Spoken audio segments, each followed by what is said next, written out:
guys, welcome back to my channel. Sorry it's been so long. There were some changes at home and now my little boy is spending more time with me during the day, and we've been adjusting schedules, so it's been kind of weird. I have been thinking about what to talk on this video and I had an idea that I thought would be kind of fun. It would be kind of a series for the next couple videos.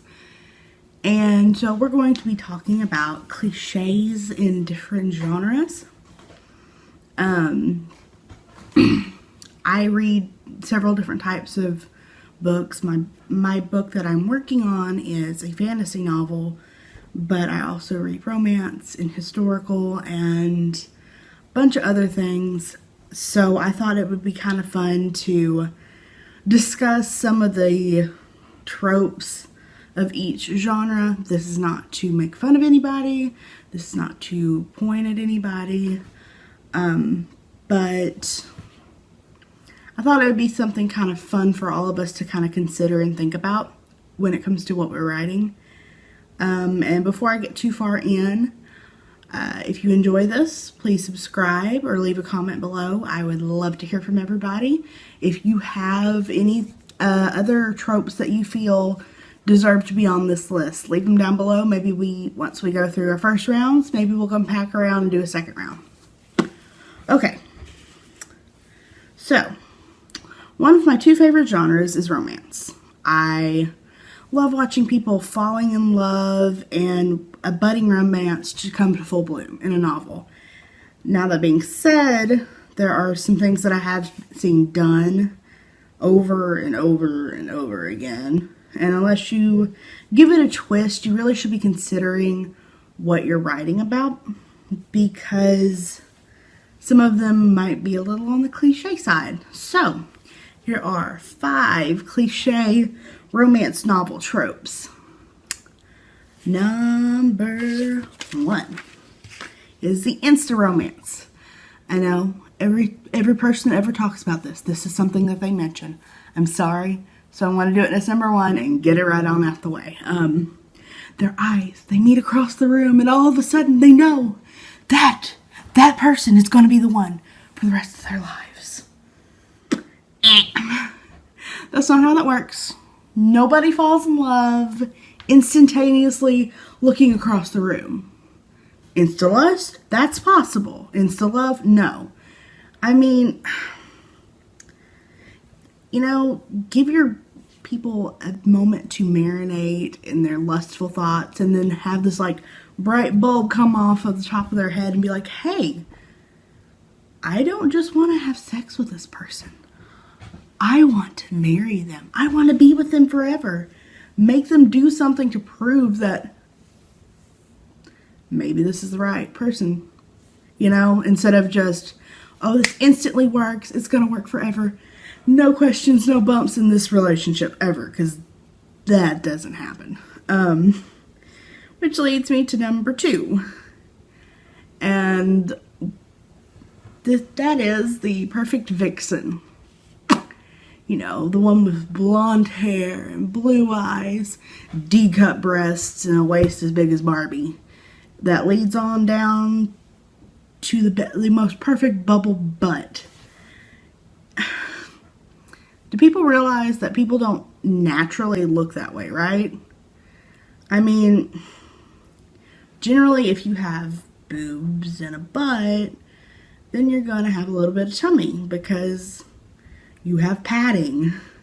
If you're slender, you're generally going to have tiny features like smaller breasts, smaller hips, and both are beautiful.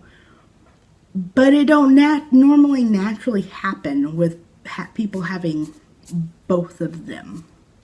Normally that requires plastic surgery, and if your vixen's supposed to be all natural and eating pizza every other night with your hero, well, that might just not work at all.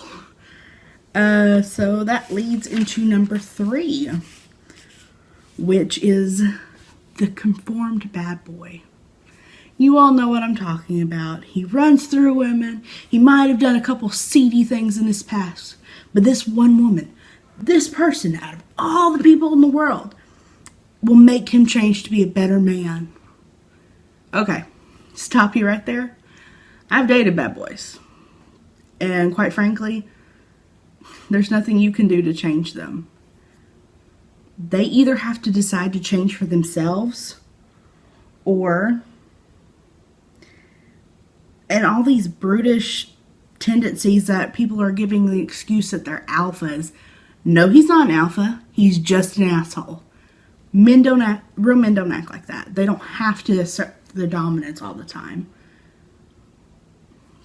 And that's just that, in my opinion.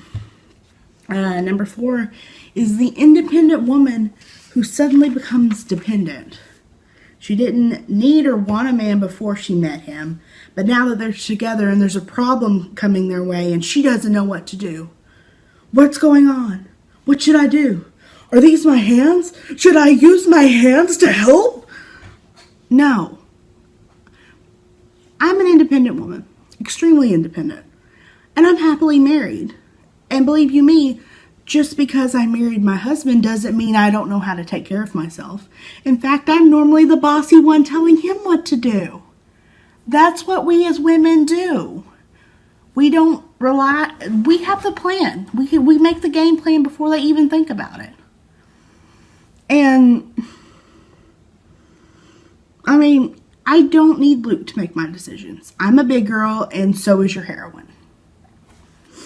And number 5, and this one not only is a cliche, but is really freaking rude and uncalled for. And that is love suddenly fixing all their mental issues.